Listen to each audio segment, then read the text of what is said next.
Replace করা এবং fridge করা এবং স্পিড করা, এই তিনটা অপশন কিন্তু আমরা এখন শিখেছি। এই তিনটা অপশন কিন্তু আমরা শিখেছি।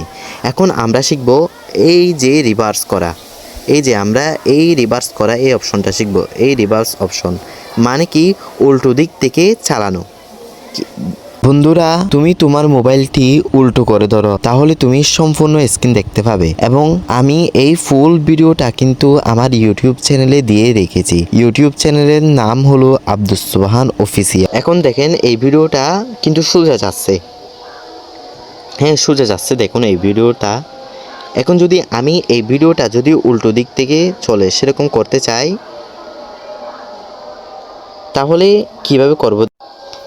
এই যে এই ভিডিওটা কিন্তু আপনারা আরেকবার দেখুন। এই ভিডিওটা কিন্তু সামনে যেতেছে, এই দুইজন মানুষ কিন্তু সামনের দিকে চলতেছে। এখন ওরা পিছন দিকে হাঁটবে কিভাবে দেখেন, আমি এটা পিছন দিকে হাঁটে কিভাবে করব। এই যে এখানে আছে রিভার্স অপশন, এখানে দেখবেন রিভার্স অপশন, এদিকে যাবেন একদম লাস্টের দিকে। এই যে এখানে দেখুন রিভার্স অপশন, এটা এই যে রিভার্স অপশন, এটাতে যদি আমি ক্লিক করি, দেখবেন ওই মানুষগুলো একটু সময় নেবে, নেওয়ার পর এই রিভার্স অপশনে একটু ক্লিক করলে, এখন ক্লিক করলে একটু সময় নেবে, নেওয়ার পর এরা উল্টো করে হাঁটবে। আবার দেখুন ওরা কীভাবে হাঁটতেছে, দেখুন ওরা কিন্তু স্মুথভাবে সোজা হাঁটতেছে। এখন আমি যদি এটার উপর রিভার্স করি, এই যে রিভার্স অপশন, এটা ক্লিক করি, তাহলে দেখবেন একটু সময় নেবে। এবং আপনারা অবশ্যই পার্ট 1 দেখবেন।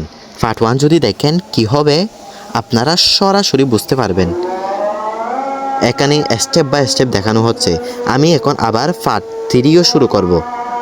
এই যে কথা বলতে বলতে কিন্তু হয়ে গেছে আমাদের এই ভিডিওটা রিভার্স করা। দেখুন প্রথমে দেখেছিলেন এরা সোজা হাঁটতেছে, এখন দেখবেন ওরা উল্টো দিক থেকে হাঁটবে এবং ভিডিওটা উল্টো দিক থেকে হাঁটবে। দেখুন এই যে দেখুন উল্টো দিক থেকে হাঁটতেছে, এখন দেখছেন পিছন দিকে হাঁটতেছে। কীভাবে হয়ে গেছে, রিভার্স করছি সাথে সাথে তারা কিন্তু উল্টো দিক থেকে হাঁটতেছে। আপনারা কিন্তু এখন বুঝতে পারছেন রিভার্স অপশন দিয়ে কি করে।